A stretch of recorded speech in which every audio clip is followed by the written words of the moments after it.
How do you go about passing the ACCA P4 examination? Many people have heard that this is the most difficult paper there is on ACCA. And although there are technical things on this question that are potentially harder than any other paper that you may have to study for, there are several parts of this exam that are obviously very passable, otherwise nobody would actually pass the paper. But there are several things that we can actually do to make sure it's going to be a little bit easier for you to pass your exam on your first attempt. The first thing you need to make sure is that you know your ACCA F9 topics. This paper builds upon the knowledge that you've learned on ACCA F9 financial management. Therefore, you'll be in a very weak position if you try to do this paper without having learned and understood all the topics that you did at ACCA F9. Therefore, if you know it's been a long time since you've done your F9 paper, if you know there were certain topics that you were never that strong on when you did that paper, before you start looking at this paper, take some time to go back and make sure that you are happy with the key underlying concepts that build into this paper. If you don't do this, you'll suddenly find that some of the topics that you're going through on P4 suddenly seem incredibly difficult, and this may have a massive effect on your confidence. So to avoid that happening, spend some time, go back and look at F9, and then when you come to do P4, not only will you be a little bit happy with it when you start, you will probably get through the material much quicker, allowing you more and more time to practice those questions as you get closer to the examination. Secondly, do not learn everything.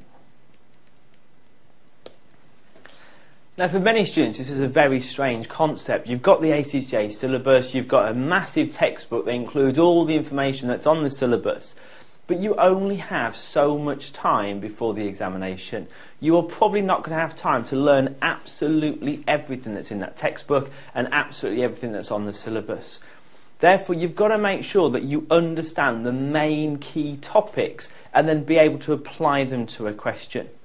Furthermore, your examiner has highlighted the fact that this paper is master's level and he will not always write questions that are solely based on the syllabus. He will expect you to bring in your understanding of the greater world and how it applies to this paper. So do spend some time making sure that you understand the key areas of the syllabus and how they work, but do make sure you spend time looking at the financial world, read the financial press and see what's happening out there, and then think about how it relates to this paper. And don't forget, there is always an element of common sense on this paper. Simple questions such as, what is the best thing to do in this particular situation? Put yourself in that position, whether you're a finance director or a financial manager in the question. If you were in that role, what sort of things would you think about? Considering the objectives of the business, considering where you want the company to be, thinking about the potential pitfalls. You do not need a massive textbook and a massive syllabus to tell you what's necessarily going to be the right thing to do in that situation. Think about it from your own perspective. If it was your company, if you were running it, what sort of things would you think about? What sort of things would be important to you? And off the back of that, you can then try to bring in the knowledge you've got to answer the question.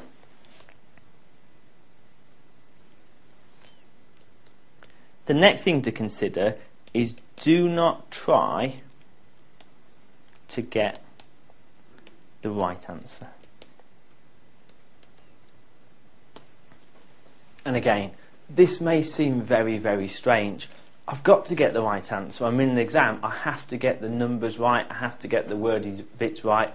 Don't get me wrong. We are always trying to get the best answer possible. But when you are studying for this paper, as you start going through the subject matter, don't be worried if you're not getting the same answers as the questions that you are looking at. These questions are demanding, and as you study, you will get better and better. But if you try to get the right answer straight away, you will spend a disproportionate amount of your time worrying about little things where you've actually gone wrong. In the exam, you only need 50% to pass. So start off by looking at the questions to see, can you get some of it right? Make sure you're happy with that, and then you can build from there. And on the day of the exam, when you've done 13, 14 weeks of studying, you can still get 50% of it wrong and you will still have passed the paper. Therefore, when you start studying, if you're already getting 50% of it wrong, you are well on your way to passing the exam. Start off by making sure you understand some topics, you can have a go at the questions, and then the more you do these questions, you'll get better and better. If you spend too much time trying to get the finer details right, you won't get round to practicing the other parts of the questions that bring in a large proportion of the marks.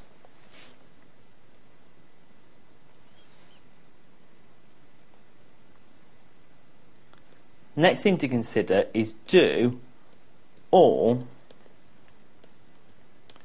the easy parts. And you may be thinking this is ACCA P4, there are no easy parts. There are always some easy bits on every single examination question. There's some assumed knowledge from F9 that you should be competent with, so make sure you get that done. There are always some simple calculations incorporated in the harder things. Make sure you get those bits done. And make sure you're doing the kind of advice and the wordy parts of the questions that you can do without necessarily having lots and lots of technical knowledge. So you must make sure you're picking up all of the marks on the easier parts of the questions. And then you must attempt the hard parts. There is no point leaving the hard parts out. If you leave them out completely, you will score no marks for the hard parts whatsoever. You may as well have a go at them. You may be picking up some credit. And a lot of people will feel they don't want to have a go because they think they might get it wrong. But consider what we said before, you probably are going to get it wrong. There's always some fine detail that you'll get wrong on the exam, but it's okay to get it wrong because we don't need to get 100% on the day of the exam. Get all the easy bits done, have a go at the hard bits to demonstrate that you have some knowledge on those topics and pick up marks that way round.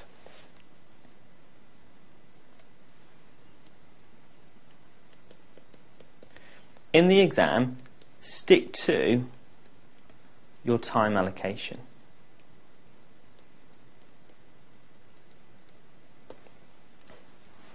Each question has got allocated marks, and if you divide the full 3 hours you have by the exam by the 100 marks that you will attempt, that works out to be approximately 1.8 minutes per mark. Now, some people like to adjust this to give themselves a little bit of extra reading time or a bit of spare capacity. Whatever works for you, do that in the examination, but work out your time allocation and stick to it religiously in the exam. If you run over time, that probably means you are caught up doing a hard part of a question and you may potentially miss out easy marks later on. If you run out of time, move on, and if you happen to have some spare time at the end of the exam, you can always come back and attempt it. Have a go at every part of every question, stick to your time allocation, pick up the easy marks, and then whatever time you have left at the end, you can go back and try to get some of the harder marks. And finally, and possibly most importantly, specifically answer the question.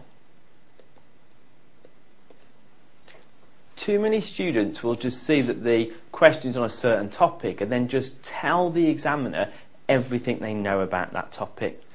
This is one of your final level papers, and that is not a skill that they're looking for at this level. They want to see, have you seen the scenario, understood the requirement, and can specifically tell the examiner what he's asked for. For example,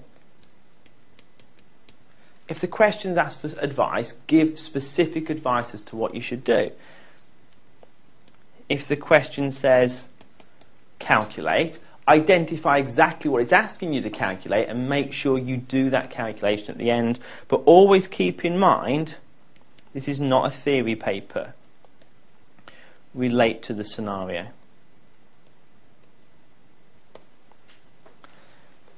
Any theory will change depending on the scenario it's actually relating to. The advice that you give will depend upon the scenario, the company, the position of the company, and the overall economy. So you must make sure that the advice that you are giving, the calculations that you would do, are tailored to the specific scenario that you've actually been given. And although this paper will sometimes feel technically difficult, if you can stick to these rules, if you can do all the easy bits, attempt all the hard bits, and do all the things that we've listed out here, it's going to make it much, much easier for you to pass your examination first time.